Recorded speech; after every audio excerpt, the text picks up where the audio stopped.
Bhanumathi sir come in. Sir పిలిచారు. అదే వచ్చావా లేదా అని. వచ్చావుగా, చాలు. Okay sir. Bhanumathi, sir client కి మెయిల్ ఫార్వర్డ్ చేయాలి. నేను చేస్తాను సార్. భాను, నువ్వు నేను కాదు, మనం కలిసి చేయాలి ప్లీజ్. Okay sir.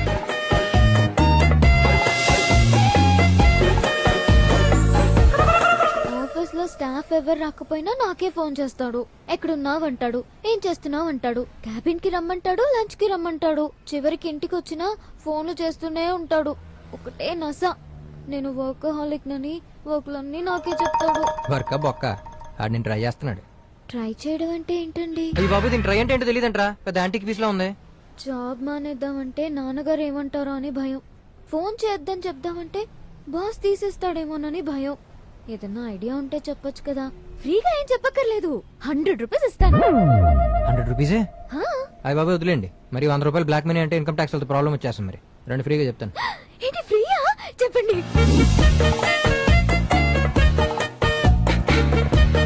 భాను, ఈ రోజు ఎలాగైనా నా మనసులో ఉన్నమాట నీకు చెప్పేస్తా. సార్ భాను, మీకు ఒక సర్ప్రైజ్ సార్. నాకన్నా అడ్వాన్స్ అయిపోయినట్టుంది. ఏంటిది? నా పెళ్లి ఇన్విటేషన్ సార్. ఎవడీడు? ఏం చేస్తుంటాడు? నేనేం చెప్తే అది చేస్తాడు సార్. ఈడు మగాడా పనోడా? నాకు కాబోయే మా వారండి. వాడు నిన్ను పెళ్లి చేసుకుంటే ఇక నీతో నాకు పనేంటి? You are dismiss. చూసావా, ఒక్క దెబ్బతో నీ ప్రాబ్లం ఎలా సాల్వ్ అయిపోయిందో. ఇప్పుడు ఇంకో ప్రాబ్లం స్టార్ట్ అయిందండి. మంత్ ఎండ్ కి నాన్నగారు జీతం ఏదని అడుగుతారు. భానుమతి, నీకు లేనిదే మతి.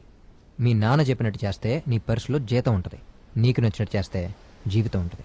నీకు జీతం కావాలా జీవితం కావాలా? అర్థం కాలేదండి.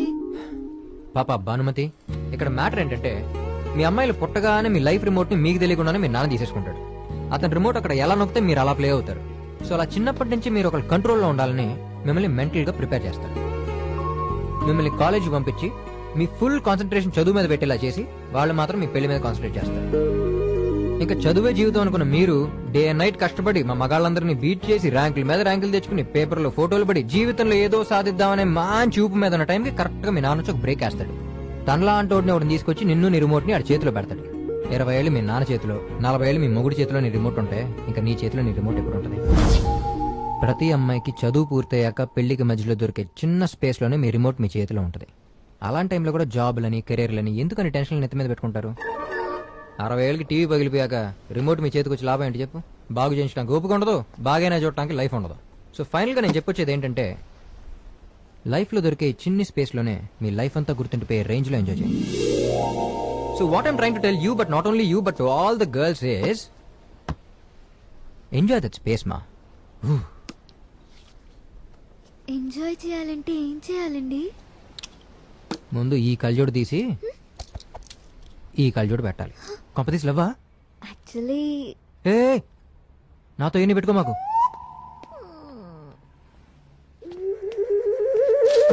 గజానకి పుట్టినరోజు శుభాకాంక్షలు. ఏంటి వాళ్ళు గజా పుట్టినరోజా? మనం అంటే ఇంకెక్కడ ఉన్నాం?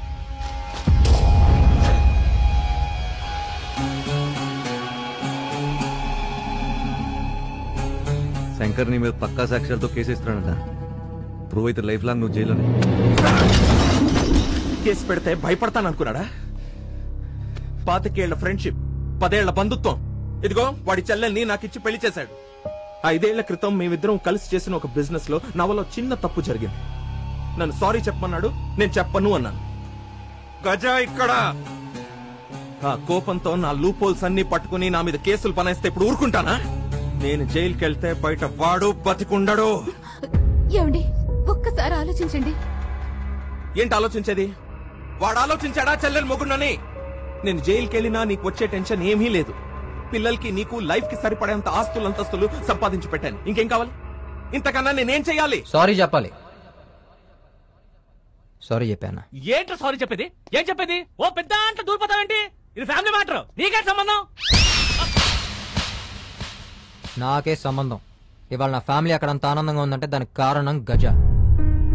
ఇవాళ ఈ ఫ్యామిలీకి ప్రాబ్లం ఏమైనా వస్తే ఫస్ట్ రియాక్ట్ అవ్వాల్సింది నేనే. మీ అన్నయ్యకి ఫోన్ చేయమ్మా. 5 ఏళ్ళుగా మౌనంగా ఉన్నాం. ఇంకా అలాగే ఉంటే తప్పైపోద్ది. చేయమ్మా.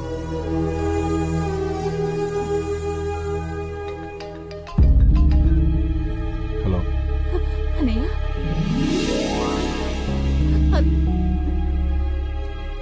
అన్న ఒక్క నిమిషం గజాన మాట్లాడతారంట. మాట్లాడన్నా.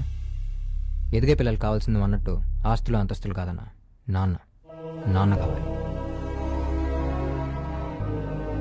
ఇప్పుడు నువ్వు సారీ చెప్తే గజాగా ఓడిపోతావేమో కానీ నాన్నగా గెలుస్తావు. చెప్పే అన్న, అందరికీ బాగుంటుంది.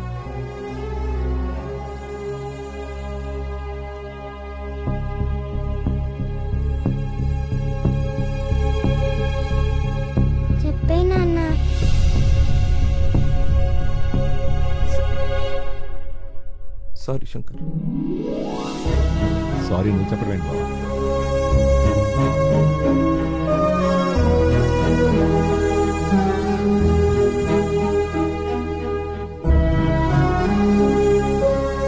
Happy birthday Gaja. ఏంట్రాడు అన్నకు బాగా దగ్గర అవుతున్నాడు.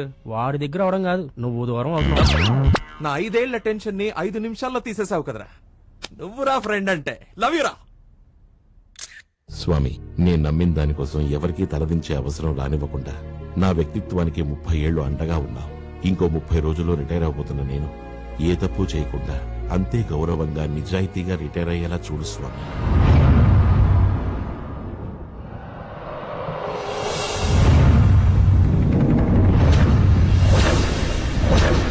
కన్స్ట్రక్షన్ ఆగిపోయిందనే విషయం మినిస్టర్ గారికి ఎలా చెప్పాలో తెలియట్లేదు. సార్ మినిస్టర్ గారు ఫోన్ సార్. సార్ ఏమైంది? పనులు ఎంతవరకు వచ్చాయి?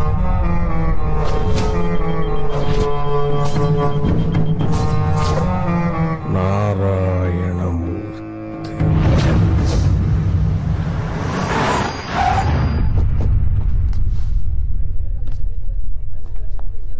నమస్తే సార్. నమస్తే సార్. నమస్తే నమస్తే నమస్తే నమస్తే నమస్తే. Sir good morning sir. బాగా పెంచావయ్యా. వర్క్ టెన్షన్ ఇక నారాయణమూర్తి అంట ఇక్కడ. రండి సార్. సార్ మినిస్టర్ గారు వచ్చారు సార్. మినిస్టర్ గారా? సార్ నమస్తే సార్. మీరు వచ్చారండి సార్. కబురు పెడితే నేనే వచ్చేవాడు కదా సార్. కూర్చోండి సార్. సార్ మీ ఫైలు ఇక్కడ ఉంది. మినిస్టర్ గారు వస్తే గానీ ఫైల్ కదలేదు. Sorry, 1 minute sir. Sir actually approved plan ప్రకారం అక్కడ 50 మీటర్స్ కి మించి బిల్డింగ్ హైట్ ఉండకూడదు. వీళ్ళు 80 మీటర్స్ కట్టేశారు. కామన్ ఏరియా 40% వదలాలి. వీళ్ళు 20% కూడా వదలలేదు. సెట్ బ్యాక్స్ 6 మీటర్స్ ఉండాలి. 2 మీటర్స్ కూడా వదలలేదు. కావాలంటే చూడండి సార్. మాల్ కి వెస్ట్ లో స్కూల్ ఉంది, ఈస్ట్ లో పెట్రోల్ బంక్ ఉంది, సౌత్ లో హాస్పిటల్ ఉంది. మరి దాన్నే కదా సెంటర్ అంటారు. అక్కడ కడితేనే మాల్ అంటారు. కానీ ఏదైనా ఫైర్ యాక్సిడెంట్ జరిగితే ఫైర్ ఇంజన్ లోపలికి రావడానికి కూడా అవకాశం లేదు సార్. పక్కనే పెట్రోల్ బంకు, స్కూల్లో 100 మంది పిల్లల ప్రాణాలు, మాల్లో కొన్ని వేల మంది ప్రాణాలు. ఏదైనా అనుకోని ప్రమాదం జరిగితే ఊహకందని ప్రాణ నష్టం సార్. అంత ప్రాబ్లం ఉందని తెలిసి కూడా సంతకం పెట్టడం తప్పు కదా సార్. అంతుందా? మరి fire, traffic, police, urban department వాళ్ళంతా సంతకాలు ఎలా పెట్టేశారంట? వాళ్ళు పెట్టారని నేను సంతకం పెట్టి తప్పు చేయలేను సార్. ఏంటా ఇతను సంతకం ఏమన్నా తీర్పు మీద జడ్జి సంతకమా, చట్టం మీద రాష్ట్రపతి సంతకమా? ఆఫ్టర్ ఆల్ ఒక గవర్నమెంట్ ఎంప్లాయీ సంతకం. మరికై క్షమించండి సార్, ఇలా చెప్తున్నానని తప్పుగా అనుకోకండి. మీరిందాకన్నారే వాళ్ళు పెట్టారు వీళ్లు పెట్టారు అని. అలా అవినీతికి అలవాటు పడ్డ ఓ అధికారి కాలం చెల్లిన స్కూల్ బస్సులకి పర్మిట్లిస్తే బ్రేకు పడక యాక్సిడెంట్ అయి చనిపోయిన ఆ పసిపిల్లల ప్రాణాలకి ఎవరిది సార్ బాధ్యత? ఆ ఒక్క సంతకం పెట్టకపోతే ఆ పిల్లలందరూ బతికుండేవారు కదా sir.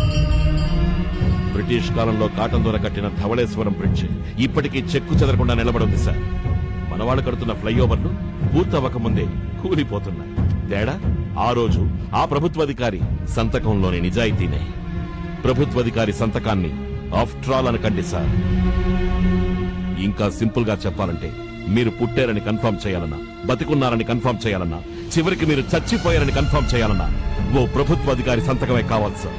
Which means the value of the signature decides past, present and future of the public. ఒక ప్రభుత్వాధికారి సంతకం అంటే 5 ఏళ్లకోసారి మారిపోయే ప్రభుత్వం కాదు సార్. 100 ఏళ్లు నిలబడిపోయే శాసనం. శాసనాలు ప్రజల కోసం రాస్తారు, కొంతమంది వ్యక్తుల కోసం కాదు. 30 ఏళ్ల నా నిజాయితీని ఎట్టి పరిస్థితుల్లోనూ వదులుకోను. ఇక మీరు బయలుదేరచ్చు. ఎవరితో మాట్లాడుతున్నావో తెలుసా? నువ్వెవరితో మాట్లాడుతున్నావో తెలుస్తుందా?